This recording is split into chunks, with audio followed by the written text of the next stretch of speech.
Good morning, good afternoon, good evening, and good day. I am your hurtin' hippie, and I am going to have to move this indoors because that rain is just too heavy. Right now, plus 8 degrees, rainy, rainy, rainy all day long, and I just have this feeling that you're not going to be able to hear me, and I have a lot to talk about, so hang on one second. I'll be right back. Isn't that a little bit better? I hope so, friends. So, welcome to yet another just ramble of the day. I have a few housekeeping items that I need to bring up and a lot of things to talk about. And stay tuned for little known facts. It's all about mobile phones. It's kind of cool. First of all, doctor's appointment was yesterday. Yes, I'm sitting at 7 weeks with a migraine. 7 weeks. But it has gone all over the place, from being blamed on the wisdom tooth that's still there to my neck issues, because I have cervical spondylosis and that can cause incredible migraines, to nasal and allergy issues, as well as I talked about how the sleeping medicine, clonazepam, however you say that, didn't work well for me. So we had a lot to talk about with the doctor. And I'm going to be very, very honest with you. I have been really scared of something neurological happening because of the migraine. But this is why we talk to doctors. She was incredible, okay? First, she said, okay, how's it going, Gord? So I told her, I said, although the clonazepam seemed to slightly reset my circadian rhythm and I am sleeping better, I had terrible reaction to it. I was grumpy, I was pushy, I was aggressive and arrogant, and that isn't me. So, and that is what I have found with clonazepam is an antidepressant. It's not really a sleeping pill. It's just they find it works well at resetting circadian rhythms. And I went through awful withdrawals, and I was only on it for 7 days. So she took that information. She said, okay, I got to look at this, and I got to look at your history. Did it help with the sleep? I said, it's kind of hard to say when I have a headache 24/7. I've had a few days where it has released, only in the past week or a week and a half, where I've had a few almost free days. And then it comes back at night, or it's just there in the morning, it goes away throughout the day. So it still seems to be more driven by the weather, even though it's been horrible, and driven by other things. So I'm getting ahead of myself. What she did was she said, because we're on the telephone, I want to find out all your issues. What are you worried about? And I told her I'm worried about neurological issues. How's your sinuses? How's the pulmicort working for you? Blah, blah, blah, blah, blah, blah. Then she said, okay, give me a bit. I'll call you back in 10 minutes. And it was well over an hour. But when she called me back, she said, I just did a deep dive. You've been with us for over a dozen years. And I look back, and truly it was headaches that began your time with us. It was migraines because you had moved to Calgary and you had migraines for a decade and got sick of them. And you were having the exact same issue back then, and we put you on Topamax and propranolol, and it did reduce your headaches by 50%. I says, yes, doctor, but also during that time, all those antihistamines, anti-inflammatories, and antidepressants changed me. Changed me. I lost my wife, I lost my son, I lost my house, my car. And I blame it all on pharmaceuticals changing the nature of who the hippie was. And she says, oh no, I read that there too. I am not suggesting we go back to pharmaceuticals. In fact, I have marked that clonazepam is off limits for you. But we still have to do something about that headache. But, she says, I think it's a mix of the weather changes and stress. Just plain stress. The headache started when the lockdown started. And that leads, this is a segue, my friends, not a bad segue. I've had this headache ever since we got locked down. And it's not my regular migraine. It has, of course, gone up and down with the weather. Today, even though I have taken a lot of Advil, I still have my headache because the weather just changed incredibly. You saw it. It's only 8 degrees outside. It's pouring rain. It's going to do that all day. That kind of change has always affected me and always caused problems. Also, she said, most of what you're complaining about, Gord, are things that you've always had, that you've had for a decade. And yet it seems to be stressing you out more now. And as we talked that through, I started to realize I'm a fibromyalgic with terrible arthritis in both shoulders, with hand and foot erythema, with cervical spondylosis, disc degenerative disease. I think I put fibromyalgia in there, but all that added together, I'm living with pain on a regular basis, but it doesn't stress me out. I don't sit there and think I'm dying because of the pains I'm feeling. I understand it as the cyclical nature of my chronic illness. And her reminding me of that, my headache kind of lifted a bit. But we got into a really deep talk about this virus and about how I don't want to put words in her mouth. What I got from the conversation, my opinion and my feeling after the conversation, because I don't want to put words in her mouth. She's trying to help me feel better. So this country and most countries overdid this virus. We erred on the side of safety. She agreed with this. We erred on the side of safety, and it's not a bad thing. We were worried. We didn't know what we were dealing with. But now, especially in the past couple of weeks, as more data starts coming forward, and as people move out of panic mode and into an understanding mode and into a more calm method, when we start to calm down, we look at our data, we start to try to make sense of it, and we start to realize that this is not the plague of 1918. This is simply a different SARS or MERS or H1N1.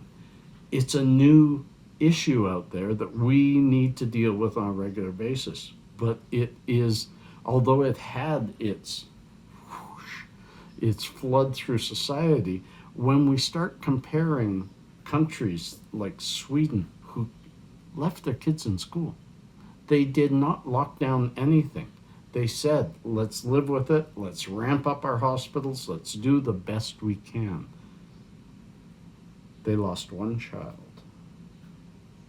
and they kept their schools open. Their numbers are not much different than anybody else's. Everybody went through a spike in the hospitals, and then it starts to calm down. Because I start seeing this, because the logic starts coming forward and we are driven more by data than by fear, I start to feel a heck of a lot better. And I'm hoping that as the weather maybe helps me, that I can get ahead of this migraine. And she told me, she says, well, what do you do for a migraine? And I says, well, heavy CBD and Advil. Advil, 400, like the extra strength, 400 milligram gel tabs. She says, how much of that do you take? And I says, oh, I don't like taking pharmaceuticals, so I may take one of those every day or two and hope that it helps, but I don't want to put too much of that in my system. And she said, you really have to trust that Advil is fairly safe, and you need to give it a chance to get ahead of the migraine. So I'm now on 3 or 4 Advil a day until the migraine goes away or 2 weeks comes. So we're working on it. We're trying something new. Can I get ahead of this? And I have to hope that the weather either stays as it is or changes and stays as it will be, because it's so hard to try to figure out causation when there are so many things, such as my jaw, my neck, my back, my shoulders, and the stress and the weather changes that can cause this migraine.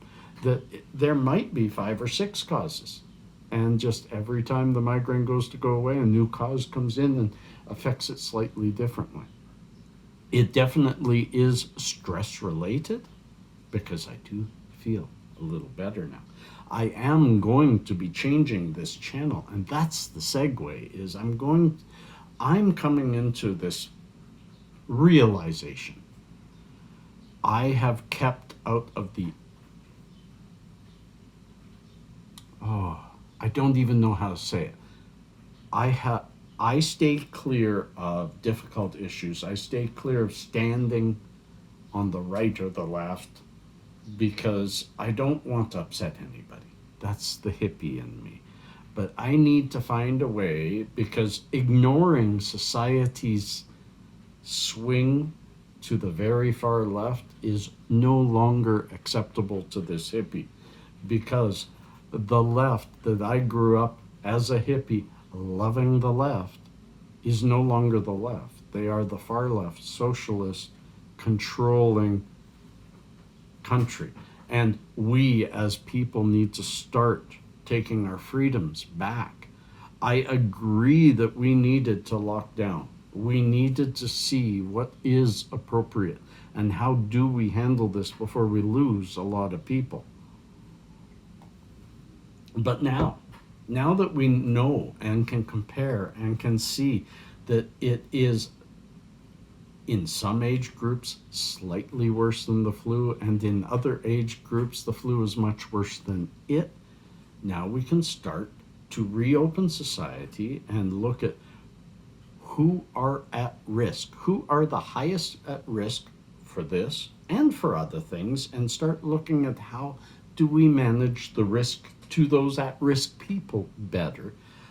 But those people, I'm not high risk, but I'm not low risk either. But people like my young son or my older son that are in age groups that are barely hit by this need to be able to live their lives. And I need to be able to live mine.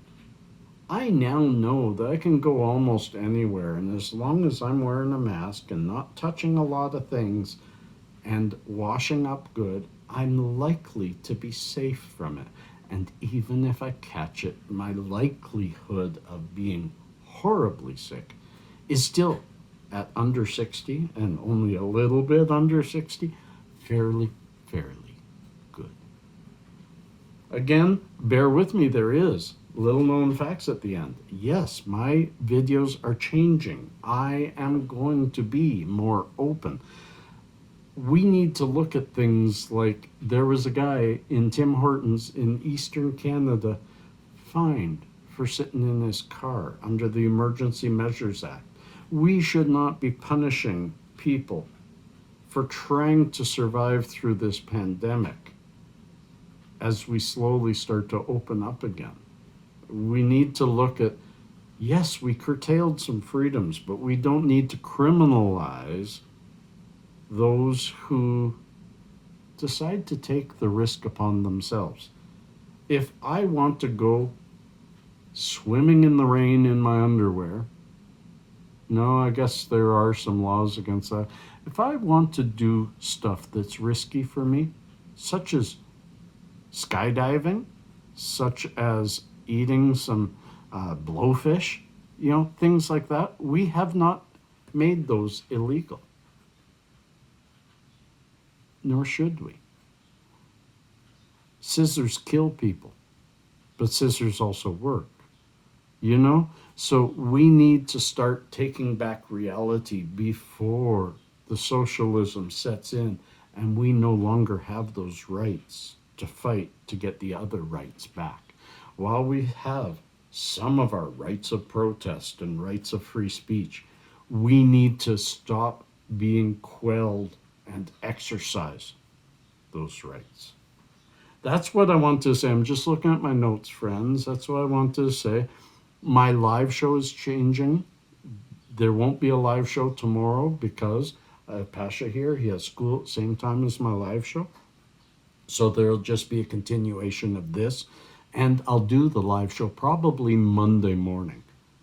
But comment below if there's a day you'd rather do it. I have Pasha till Sunday, so it won't be till Sunday night or sometime during the week next week. There's little known facts on the phone coming. I talked about the doctor's appointment. I talked about my change of thinking, that we got to stand up for our rights of speech. As they're being quelled all over the place, we need to push back. Time for the hippie to do a little bit of push. And time for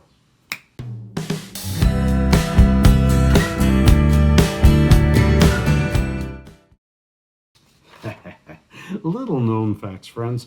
I have a couple of cool ones here. Look at this phone. $95.5 million. It's a Falcon Supernova Pink Diamond iPhone 6. Case of 18 karat gold, large pink diamond on its back. Lucky for us, there's a more affordable version of the phone, which you can buy for only $48.5 million. And I just researched, is there anything since then that, because these are printed quite a while ago, and no, that's still the most expensive phone. And look at this. There are more phones, and this is 2014 data, 7.3 billion phones compared to 7.2 billion people on Earth. I can remember not very long ago in the late 90s when I was one of very few people using a cell phone because of my work. And I kind of said back then, I could see everybody having this, but I never thought it would come to this point. And in keeping with this virus talk, mobile phones contain more bacteria than a toilet flush or a toilet seat. But friends, let's talk about that just a little bit. First of all, your hand, or maybe your hand, not mine. Yes, people always comment on how red my hands are. That is erythema. That is because of liver disease. My liver's better now, but the hands never improved. They hurt all the time. Your hand has more bacteria on it than the toilet seat. We need to really look at germs and their role in our lives. And I do think over the next 5 years or so, we're going to see some major changes in how we look at that stuff. Wow, it's another long video, friends. It's time to let you go. Time to wish you a good ending of the week, a happy Thursday, a happy Friday coming up, and a weekend, my friends. Enjoy, much love, peace, and harmony. And if you see somebody without a smile today, give them a thumbs up for wearing that mask.